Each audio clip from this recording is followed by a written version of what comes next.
Oke, hari ini materi yang akan kita bahas adalah tentang harga transfer atau transfer pricing. Jadi, saya akan mulai dengan menampilkan PowerPoint. Nanti ini materinya akan saya bagikan ya. Oke.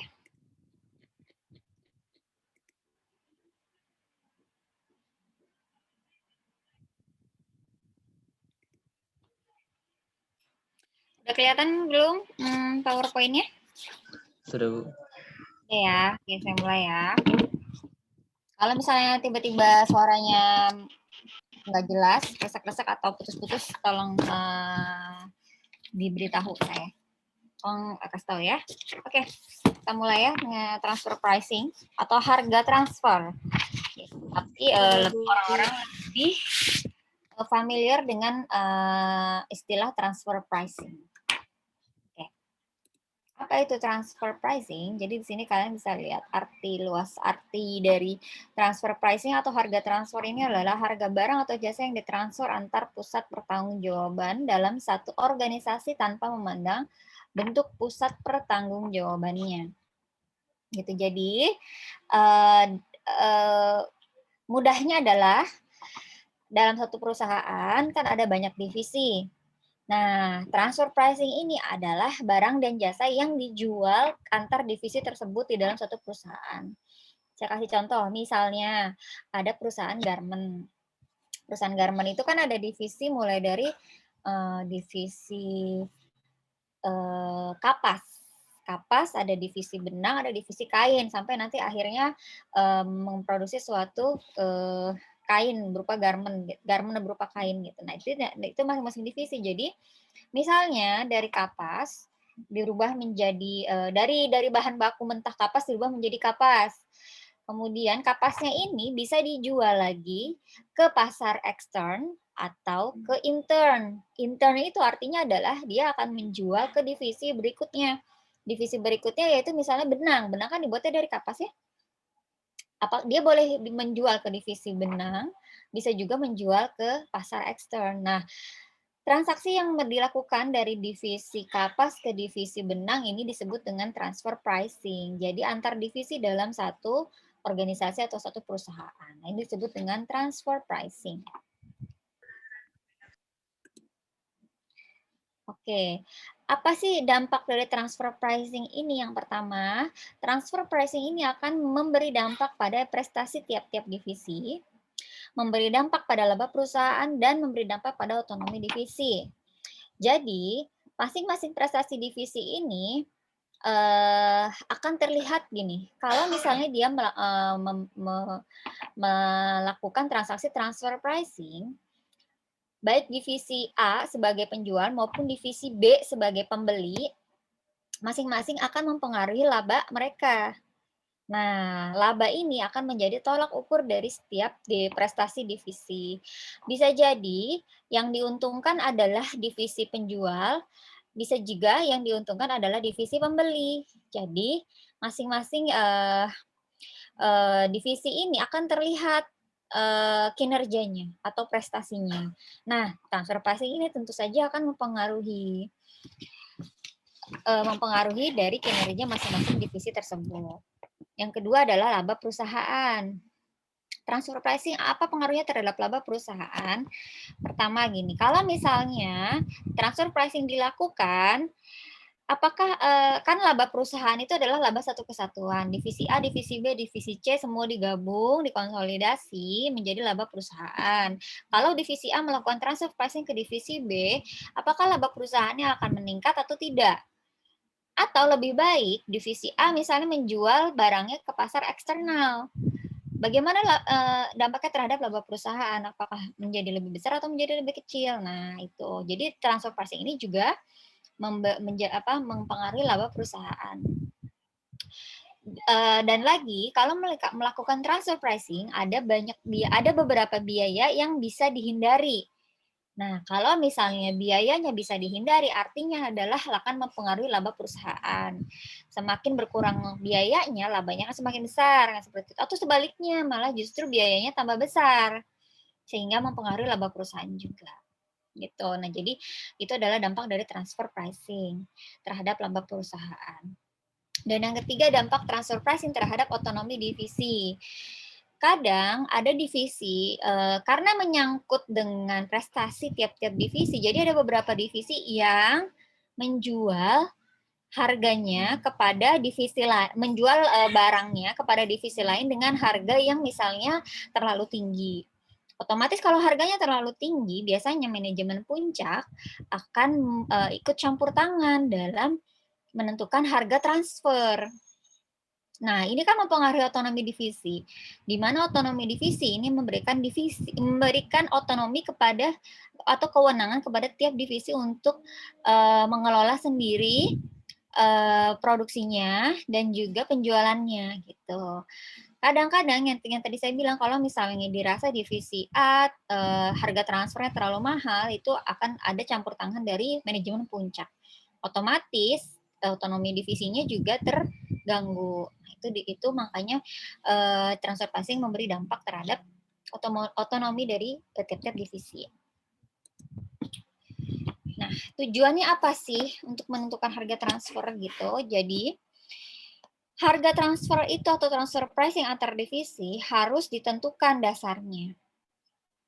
Kenapa? Yang pertama adalah untuk mengevaluasi prestasi divisi secara akurat. Yang kedua, keselarasan tujuan antara divisi dan perusahaan. Dan yang ketiga adalah tetap terjaganya otonomi divisi. Nah, untuk mencegah yang tadi saya bilang ada dampak-dampak negatif yang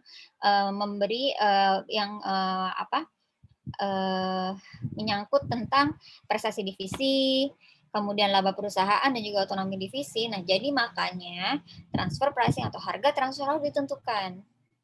Dasarnya apa yang digunakan dan berapa nilainya yang disepakati. Seperti itu. Tujuannya ya ini tadi yang saya bilang. Pertama untuk supaya prestasi divisinya itu dapat dinilai secara akurat. Kemudian jadi antara tujuan perusahaan dengan tujuan masing-masing divisi juga selaras. Dan yang ketiga adalah terjaganya otonomi divisi sehingga tidak ada campur tangan dari manajemen puncak. Tuh.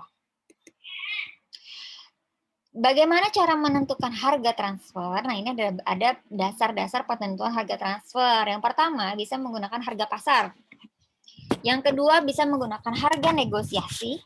Dan yang ketiga, bisa menggunakan harga pokok atau menggunakan biaya produksi. Oke, kita akan bahas satu-satu. Mulai dari harga pasar.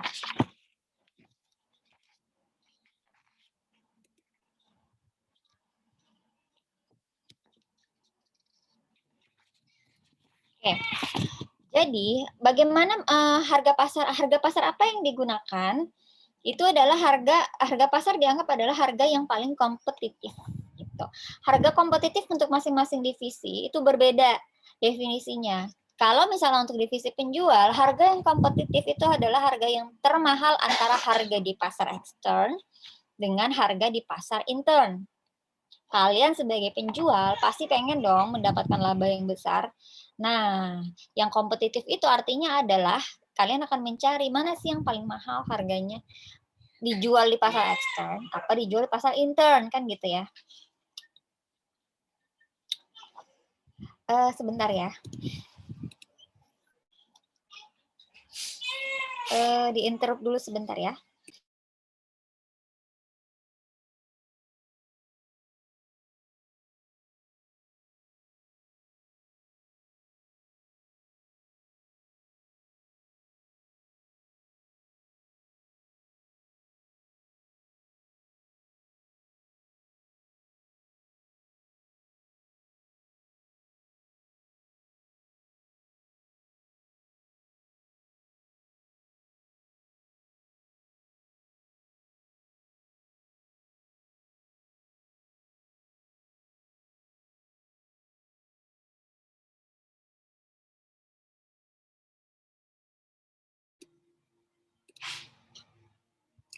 Oke, maaf di-interrupt. Mohon maaf ya, ada dosen kecil mengikutan. Mohon maaf ya. Oke, kita lanjut lagi ya. Nah, jadi kalau menurut penjual, harga yang kompetitif itu adalah harga yang paling mahal. Antara harga pasar kalau menjual di pasar ekstern atau menjual di pasar intern. Kalau untuk pembeli kan sebaliknya ya, kalian sebagai pembeli pasti pengennya cari yang paling murah. Mana nih yang paling murah? Beli di pasar ekstern atau beli di pasar intern? Nah, kalau bagi perusahaan, harga yang kompetitif adalah yang penting maksimumkan labanya besar. Mau harga pasar ekstern, mau pasar intern, yang penting laba perusahaan maksimal atau paling besar. Kemudian, oke, kita bahas dari harga pasar contohnya. Oke. Jadi, dalam satu organisasi terdapat divisi pasar dan divisi kerikil. Divisi pasir memiliki kapasitas maksimum untuk memproduksi produk gamma sebanyak 300 unit. Jadi nama produknya adalah produk gamma. Produksinya 300 unit. Divisi kerikil membutuhkan 100 unit produk gamma untuk membuat 100 unit produk.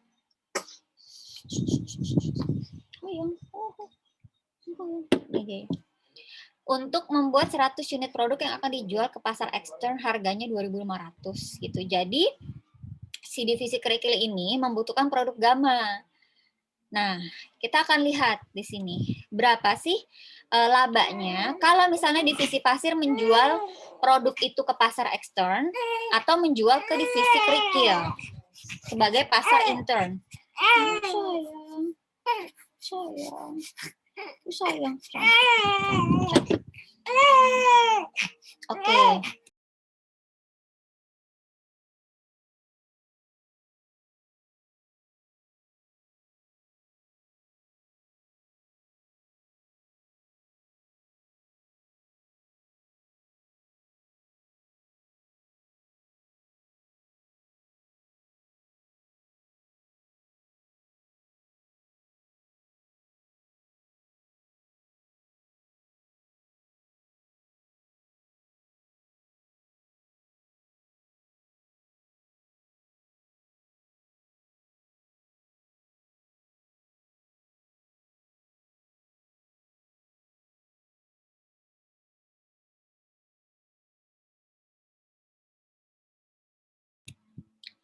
Oke.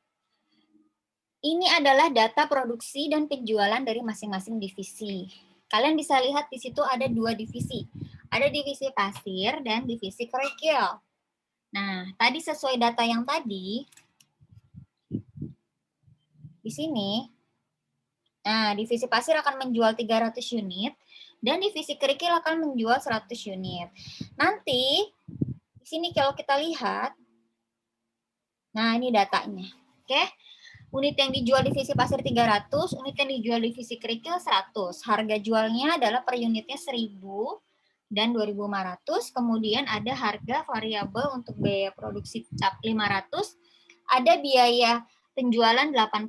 Ini buat divisi pasir ya kalau kalian lihat. Jadi biaya tetap stoknya sekian. Oke, jadi ini ada keterangannya di sini. Jumlah ini terdiri atas input produk gamma 1.000 yang dibeli dari pasar ekstern dan biaya produksi tambahan dari divisi kerikil 600. Kita lihat di sini laba ruginya berapa kalau misalnya seluruh produk gamanya dijual ke pasar ekstern. Oke, kalau divisi pasir menjual seluruh produk gamma ke pasar ekstern. Jadi walaupun divisi kerikil tadi membutuhkan tapi dia tidak beli dari divisi pasir. Kita bisa lihat di sini labanya divisi pasir mendapat 100, divisi kerikil dapat 50 dan perusahaan itu adalah totalnya. Jadi 150. Ini kalau seluruh produk gamanya dijual ke pasar ekstern. Nah, bagaimana kalau misalnya tadi produk gamanya ada yang dijual ke pasar intern? Alias divisi pasir menjual ke divisi kerikil. Oke, di sini kita lihat. Nah, rugi laba divisi-divisi dan perusahaan kalau 100 unit produk gamanya dijual ke divisi kerikil. Nih, kalian lihat di sini. Divisi pasir tadi kan penjualnya 300, Yang 200-nya dijual ke pasar ekstern, yang 100-nya ini ditransfer ke divisi kerikil. Oke. Kalian bisa lihat di sini bedanya. Ada biaya produksinya. Kemudian ada transfer dari divisi pasir. Di sini kalian lihat. Nah, lihat labanya. Labanya 150. Coba lihat yang sebelumnya. Sama 150. Lalu apa untungnya? Nah, di sini nih perlu dievaluasi bahwa kalau misalnya produk gamanya dijual ke divisi kerikil, ada biaya yang bisa dikurangi, yaitu adalah biaya penjualan. Biaya penjualan bisa dihindari kalau menjual ke pasar intern alias ke divisi yang antar divisi di satu perusahaan yang sama. Di sini kalau kita lihat biaya penjualannya, nah di sini. Oke, kita lihat. Biaya penjualan yang Rp80, biaya penjualan variabel 80 dapat dihindari jika divisi pasir mentransfer produk gamma ke divisi kerikil. Jadi harga transfernya cuma 920.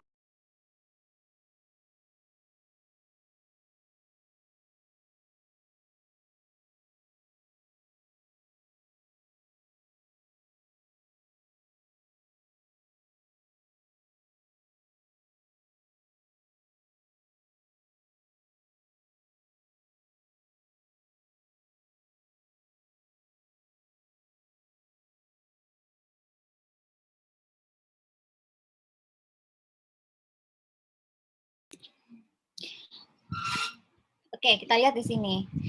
Kalau misalnya harga penjualan variabelnya bisa dihindari karena dia mentransfer antar divisi atau di pasar intern, maka harga transfernya menjadi 920. Yaitu adalah 1.000 tadi harga jualnya dikurangi dengan 80 biaya penjualan. Jadi harganya 920. Kemudian di sini biaya penjualannya juga berkurang. Kalau tadi biaya penjualannya adalah 224, 80 dikali 300. Sekarang cuman 80 dikali 200. Jadi yang ada biaya penjualannya cuma pasar ekstern aja. Pasar internnya tidak dikenai biaya penjualan. Jadi dia biaya penjualannya berkurang nih 16. Maka di sini kalau kita lihat laba bersih dari divisi pasir tetap 100, tapi divisi kerikil laba bersihnya jadi lebih besar 58, maka laba perusahaan otomatis juga akan menjadi lebih besar 158. Jadi di sini bisa terlihat keuntungannya kalau misalnya dia menjual ke pasar ekstern semuanya itu labanya 150. Tapi kalau misalnya sebagian dijual ke pasar intern,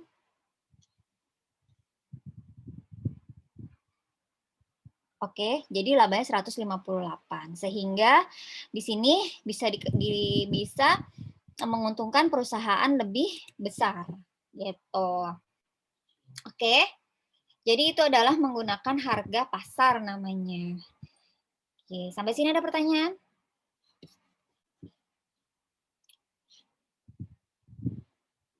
Kalau nggak ada kita lanjut lagi ya. Oke, bagaimana dengan harga negosiasi? Kalau tadi udah harga pasar, sekarang pakai harga negosiasi. Kenapa perlu harga negosiasi? Pertama itu. Jadi gini, kalau kita lihat di sini, nah divisi pasir mentransfer sebagian produk ke divisi kerikil. Buat divisi pasir tidak ada keuntungan yang berarti, tapi buat divisi kerikil dia dapat meningkatkan labanya. Otomatis di sini bisa terlihat bahwa prestasi divisi kerikil akan meningkat sementara divisi pasir tetap. Nah, inilah yang menjadi kelemahan dari harga pasar. Sehingga timbullah namanya harga negosiasi supaya menguntungkan ke tiap-tiap divisi seperti itu. Maka timbul yang namanya harga negosiasi. Harga negosiasi ini adalah harga yang disepakati antar divisi. Kita lihat contohnya ya.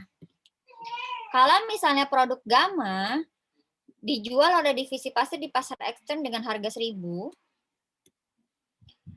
Biaya penjualan variabelnya 80 per unit. Biaya produksi variabel per unitnya adalah 500. Biaya penjualan 80 per unit, biaya produksi variabelnya 500 per unit.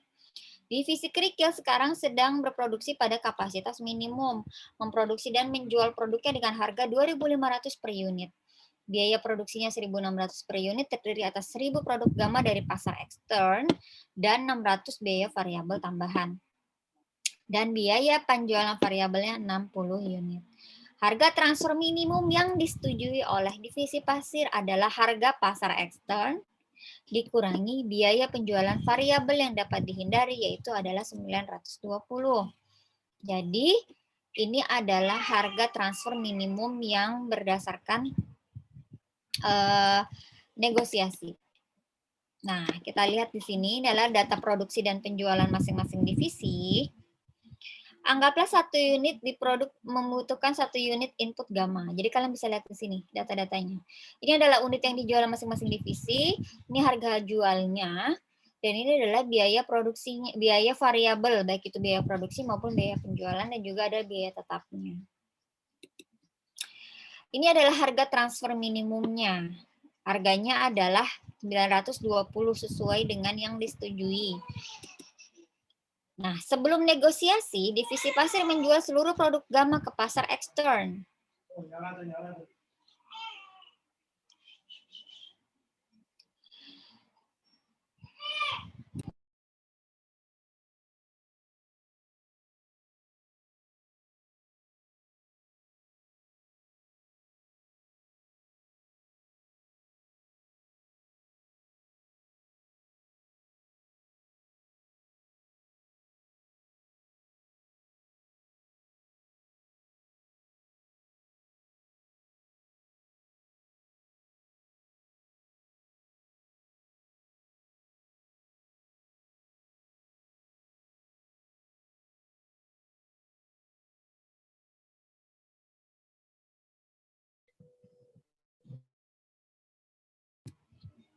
Oke, lanjut ya. Di sini ada data penjualannya. Ini ada biaya produksinya. Kalian bisa lihat ini adalah biaya penjualan.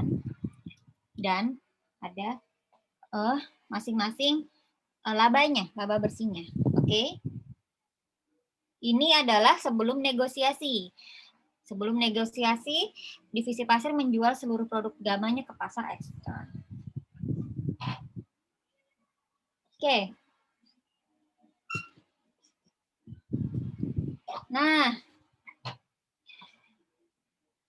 ini adalah setelah negosiasi. Coba kalian lihat di sini data-datanya masing-masing. Kalau divisi pasir menjual 120.000 unit produk gamanya ke divisi kerakal. Jadi, berdasarkan harga yang telah disepakati. Kalian bisa lihat di situ harganya. Laba bersihnya, coba bandingin sama laba bersih sebelumnya. Jadi, nih, ini sebelum negosiasi, ini setelah negosiasi. Jadi karena adanya negosiasi, masing-masing divisi terlihat ada kenaikan laba. Nih, kalau divisi pasirnya tadinya 81, setelah negosiasi dia ada 83. Kalau divisi kerakal tadinya 80, setelah negosiasi 87. Jadi masing-masing divisi memiliki prestasi sendiri karena labanya naik. Beda tadi pakai harga pasar. Kalau pakai harga pasar, hanya satu divisi kan yang terlihat kenaikan pada labanya. Kalau berdasarkan harga negosiasi ini, ada labanya, kedua divisi tersebut ada kenaikan laba. Gitu.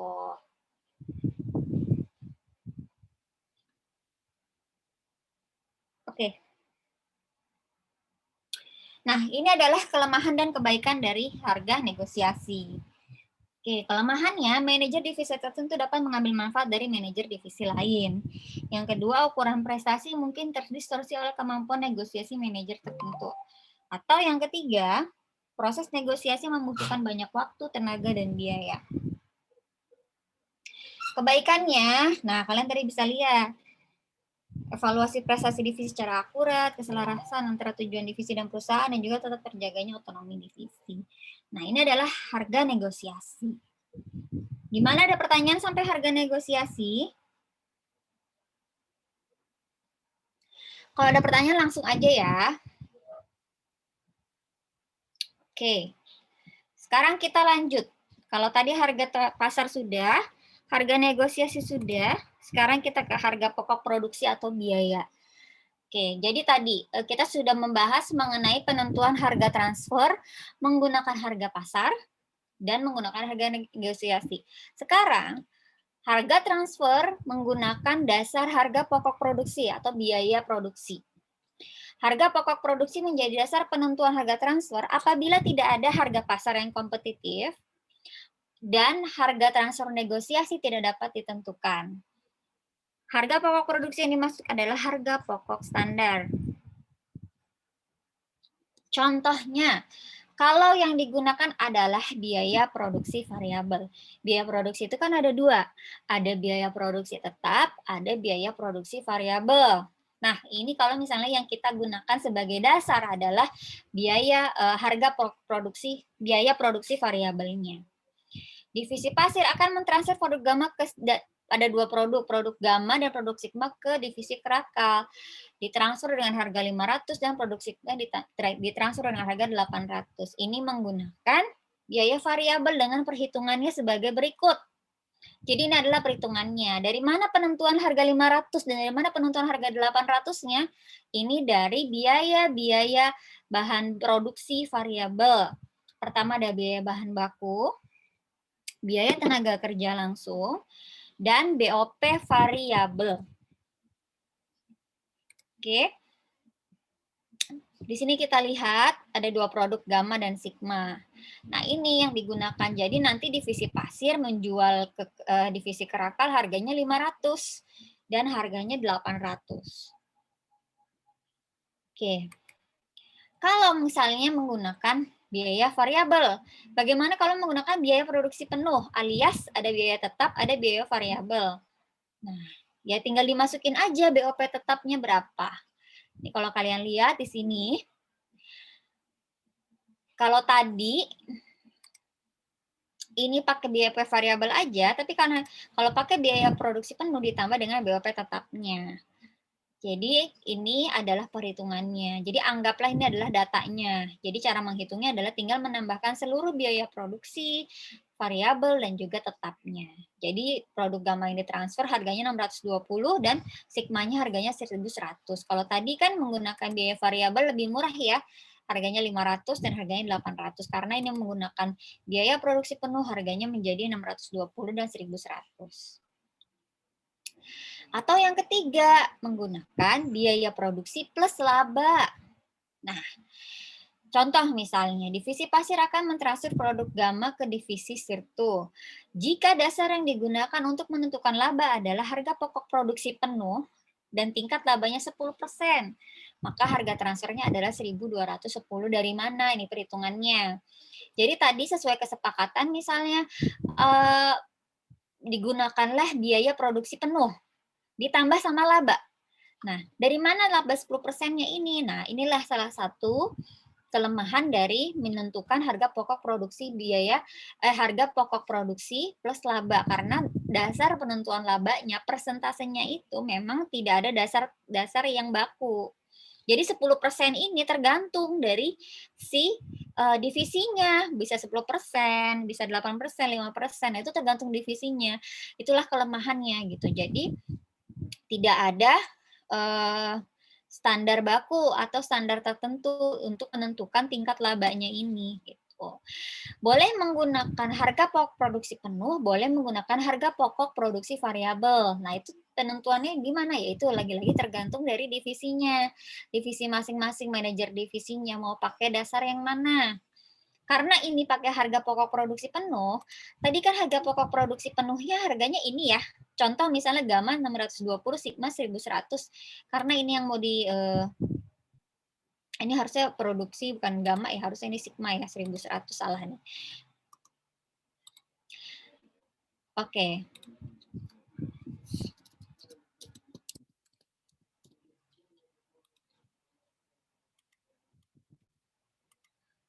Oke. Nah, jadi laba, jadi ini harga pokok produksi penuhnya kan 1.100 ditambah sama laba 10%. 10% dikali 1.100 sama dengan 110, maka harga transfernya 1.210 gitu. Oke. Sampai sini ada pertanyaan?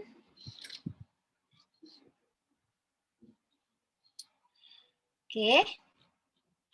Jadi tadi kita sudah bahas ya, ada 3 macam ini dari harga pasar, harga negosiasi, dan juga harga pokok. Gimana cara menentukan harga transfernya tergantung dari masing-masing divisi. Mau pakai harga dasar yang mana? Boleh pakai harga pasar, harga negosiasi, atau harga pokok, atau biaya produksi. Gimana, ada pertanyaan? Izin bertanya, Bu. Boleh, siapa? Adinda, Bu. Oke, Dinda, silahkan. Ya, Bu, baik. Kan tadi kan menurut penjelasannya itu kalau misalnya yang pertama itu tadi harga apa ya, Bu? Maaf. Harga pasar. Harga pasar. Nah, harga pasar itu menghasilkan apa ya? Keuntungannya itu ternyata lebih menguntungkan si perusahaan kapas atau benang ya, Bu? Salah satu divisi, Nah, menguntungkan iya, satu divisi. iya betul. Nah, terus kalau misalnya untuk harga negosiasi itu kan menguntungkan keduanya, Bu. Bisa Nah, berarti menguntungkan kedua. kalau begitu, ya, yang biasa digunakan itu berarti pakai harga negosiasi, Bu, atau gimana, Bu? Ya, itu kalau untuk yang penggunaannya itu sebenarnya tergantung dari masing-masing perusahaan, kebijakan perusahaannya. Kebijakan perusahaannya mau pakai yang mana nih? Mau pakai harga pasar atau mau pakai harga negosiasi. Makanya tadi di sini ada kelemahan dari harga negosiasi. Kalau tadi kan kelemahan harga pasar itu adalah hanya yang diuntungkan biasanya hanya beberapa divisi. Nah, kalau harga negosiasi kelemahannya itu, jadi tergantung manajernya. Manajernya itu bisa nggak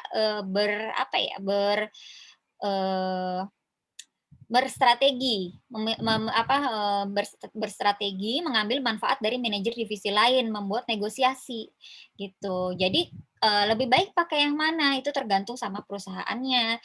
Mereka boleh pakai harga pasar, boleh juga pakai harga negosiasi. Nah, itu nanti biasanya akan ada hitung-hitungannya sendiri, kayak gitu, Dinda. Jadi sebenarnya apa saja boleh bisa dipakai, boleh harga pasar, harga negosiasi, atau dengan harga biaya produksi, kayak gitu. Baik, terima kasih, Bu. Ya, jadi gitu ya. Ini adalah kelemahan dan kelebihan dari masing-masing dasar penentuan. Kalau tadi kita lihat dari contoh harga pasar itu memang yang diuntungkan biasanya tidak semua divisi diuntungkan dengan menggunakan harga pasar. Makanya timbul dasar penentuan lainnya yaitu menggunakan harga negosiasi untuk untuk mencapai prestasi divisi yang lebih merata. Jadi masing-masing divisi itu dengan adanya negosiasi bisa memperoleh keuntungan yang masing-masing memperoleh keuntungan yang sama. Gitu. Oke, Dinda, ada lagi yang lain?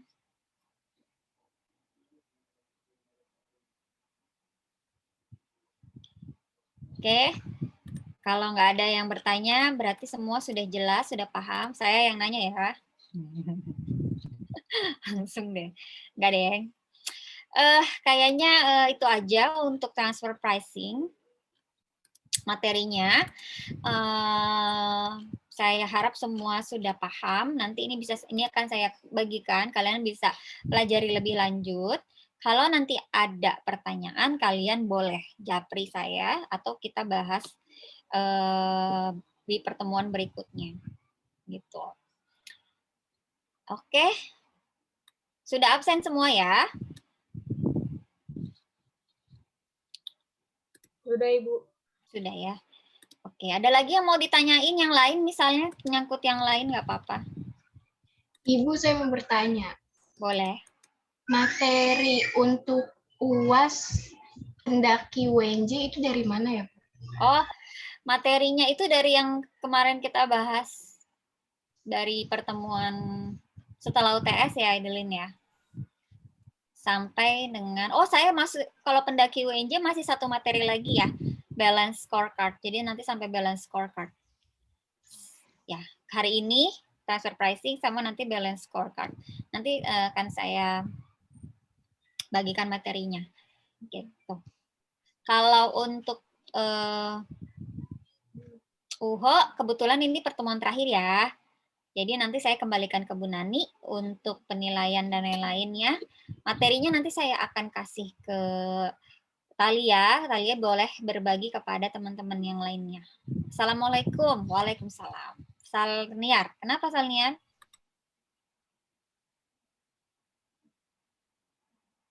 Ini Assalamualaikum. Kenapa?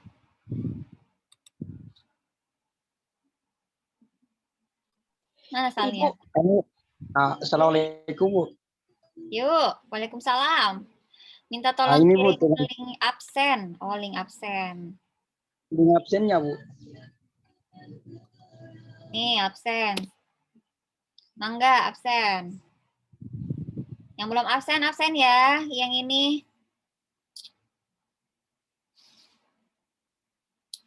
Salniar itu UHO ya. Zarkasi. UAS pendaki UNJ pakai apa? Karena Akmen ada hitung-hitungannya, jadi kita manual saja. Tidak ada quizzes. Tidak ada PG. Mungkinan esai semua, tapi nggak banyak. Gampang lah cintai. Di Excel ya, Bu? Ya, Excel. Boleh. Oke, Bu.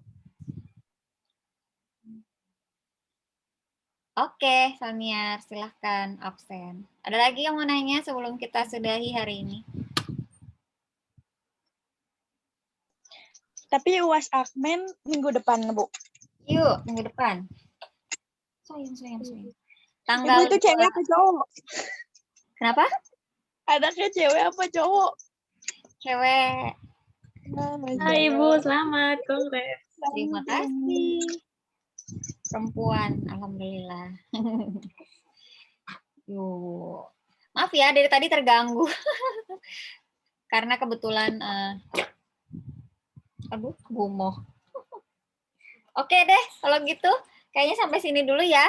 Nanti ini yang nanti kita lanjutin lagi yang untuk pendaki UNJ nanti saya akan info ke Adeline. Untuk UHO, Talia nanti saya akan komunikasi lagi sama Talia ya.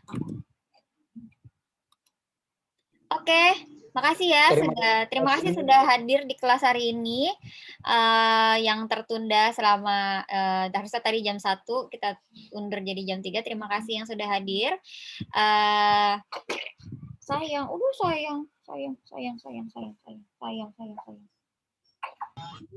Bu, kata Nurul namanya siapa, Bu? Namanya susah. Namanya nih. Tuh, namanya Eureka. Ada yang tahu nggak? Ada yang pernah dengar nggak? Namanya Eureka. Eureka buku di Kalibata ya, Bu? Kenapa? Toko buku. Iya, biar rajin baca buku.